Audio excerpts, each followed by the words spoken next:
Hey friends, welcome back to the channel. My name is Vipul, and as you can see, we are at the global unveil of the Maruti Suzuki Grand Vitara, and this is how the car looks. Yes, it is based off the Toyota Hyryder, and it will be manufactured in Toyota Kirloskar's plant in Bangalore. So yes, so this is kind of the first car that we are seeing from Toyota stable since Maruti Suzuki and Toyota tied up for their platform sharing. Before I get into the design and details, let me just talk about the dimensions. Now, the width of this car is 1795 millimeters. The length is 4345 millimeters. So yes, this is a mid SUV, and it will contend with the likes of the Creta and the Seltos. So this is not a sub 4 meter SUV, and its height is 1645 mm and the wheelbase is 2600 mm. So that should translate into a lot of space on the inside. Now, there are also the ground clearance. I missed out on that. So the ground clearance is not mentioned, but as you can see, it should be around between 180 to 200 millimeters.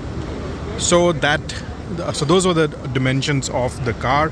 Now I'll just talk about the engine options that are available. So there are two engine options available. One is a smart hybrid, and the other one is the intelligent electric hybrid, which comes with an electric motor.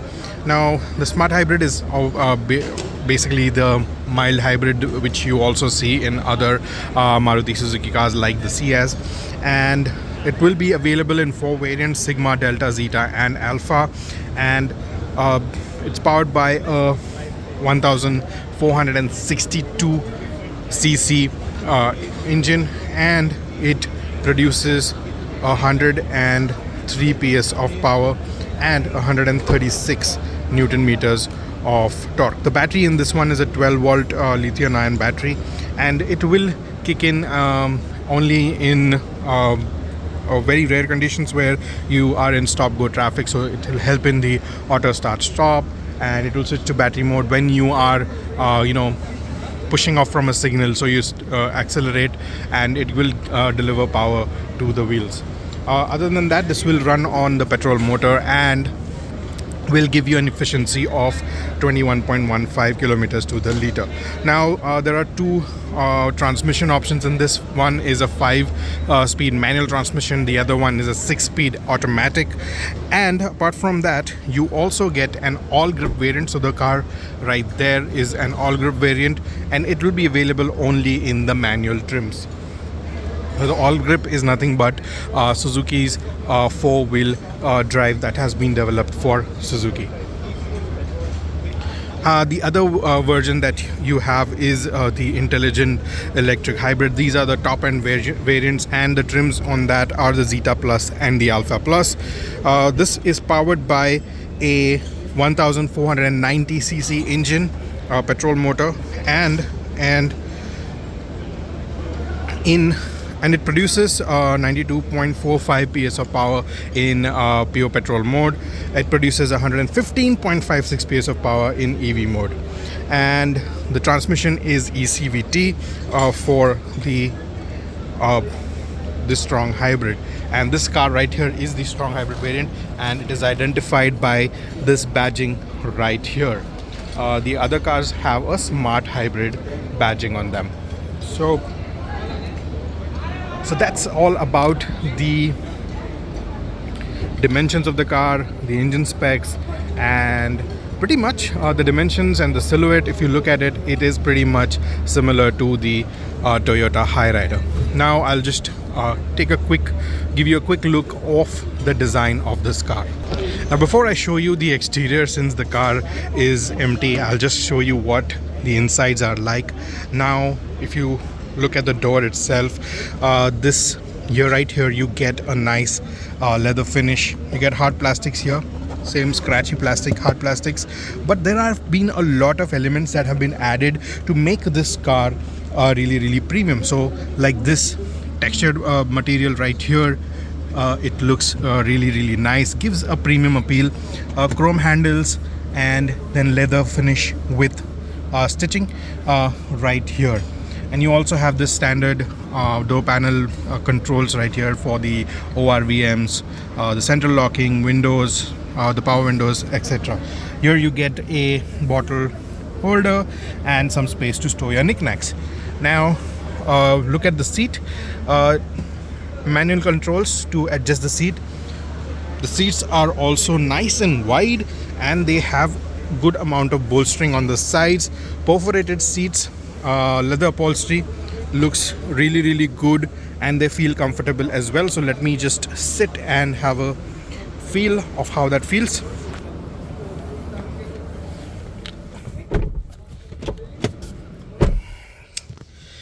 So that's a first person perspective of the steering wheel. The seats are really comfortable. They're nice and wide, and they have a nice bolstering on the side as well. Now the steering wheel leather wrapped, and it has steering mounted controls, Suzuki logo right here. It's not a D-cut steering, but yeah, the Brezza gets a D-cut steering, but this one misses out on that.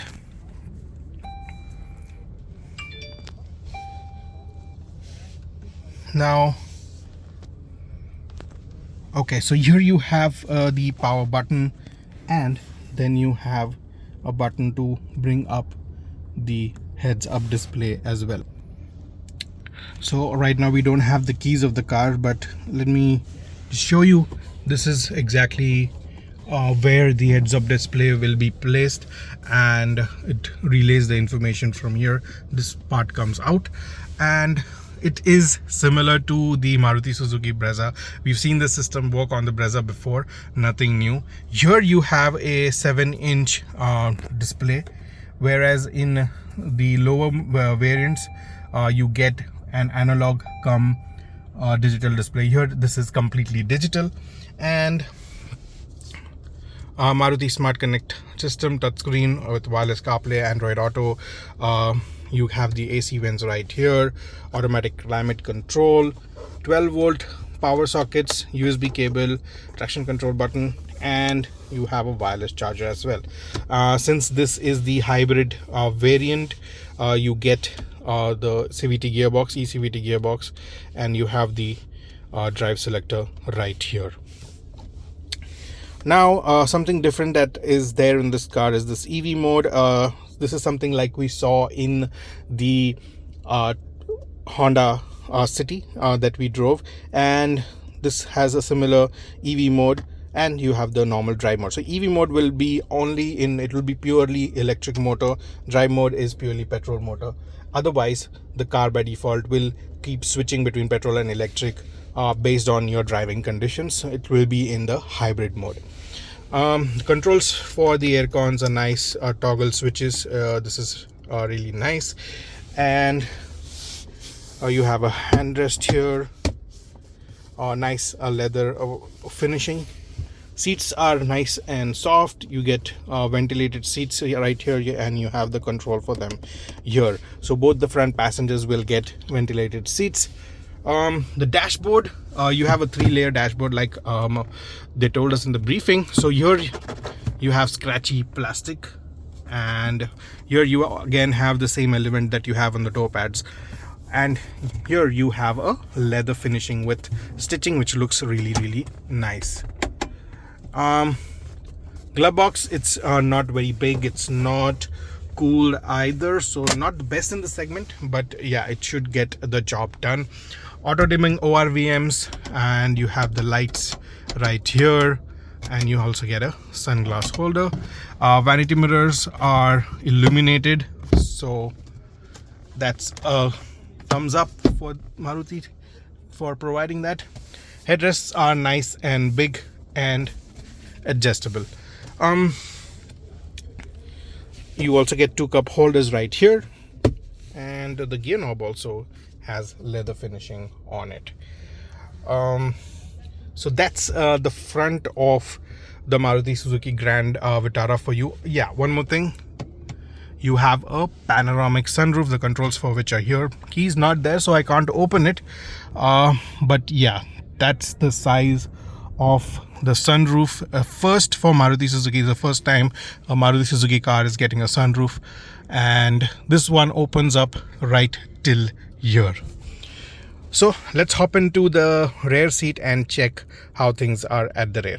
So talking about the rear door, the paneling over here is also the same. You get this nice finish right here.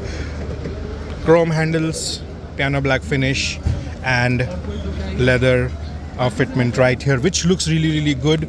Now coming into the back seat, this one too is nice and comfortable. The cushioning is really nice. Right here you have a AC blower for the rear passengers, USB ports to charge your phones and other devices, magazine holders in both seat pockets. Space is decent, and I think 3 people should be comfortable in this car. You get 3 headrests for the rear passengers. You also get a central armrest with 2 cup holders, and the lights, reading lamps, are situated right here. Since now there is a big sunroof, the lights have been moved to the side. 3 passengers get the door handles, the driver does not. And Isofix child seat anchors right here. 1 liter door pocket right here. So that's the interior of the Maruti Suzuki Grand Vitara. Now let's check out the outside. Now coming to the all-important design. Now some of you might say that this looks exactly like the Toyota Hyryder, which was unveiled a couple of weeks ago, and that's not the case with the car though. If you see, the grille is pretty different. The rear is also a bit different. First things to notice is this DRL, which also doubles up as a turn indicator. It's LED. In the Hyryder you get a split DRL, but right here you have these 3 slats which look really nice. Dark chrome finishing right here, and the mesh design on the grille is also different. You have the satin silver finish on the bumpers right here. I don't know how these will age, if this gets scratches once they are scraped, but that's what you will have to live with. You have this single projector LED headlamp unit, and it works as a low beam and a high beam as well, so double duty for that. Now let's come to the side and see what's here. So a differently designed alloy 17-inch wheels. You get disc brakes at the front, disc brakes at the rear. Now this is the special edition, so you get a different kind of cladding on the sides, and you will have to obviously pay a little extra for it. The front passenger and the driver get request sensors. You have a 360-degree camera, so there's a camera here, and there's a camera right here as well in the front. There's obviously a camera at the rear as well. You get this roof rails, that's the massive sunroof, and a shark fin antenna. Spoiler with high stop lamp, rear wash and wipe, and you get an LED tail light. The hybrid badging is right here because this is a strong hybrid variant, and you get bulbs for turn indicators. This is the rear reverse parking light, and you get a chrome accent right here. The bumper on this variant is also a little different. If you see, there is a different styling to it. You have to pay extra for this. Rear parking sensors right here, and that's the rear parking camera. Grand Vitara badging. The tail light runs from here till the Suzuki logo, and then from here again to the other side. So that is the design of the Suzuki Grand Vitara. And let us know what do you think of this design. If it is any good, you like it, how do you like it as compared to the Toyota Hyryder. Would you prefer this or the Toyota Hyryder? Let us know in the comments. Hit like if you have liked this video, and subscribe to Motoroids if you haven't already. If you have any questions about the car, you can ask them in the questions and in the comments. I hope I have answered all your questions in this video, and if I have not been able to answer any of your questions, you can leave them in the comments. And obviously subscribe to Motoroids, hit that bell icon so that you get notified whenever we upload our next video. This is Vipul signing off. I'll see you in the next video. Until then, rev hard, rev free, and drive safe.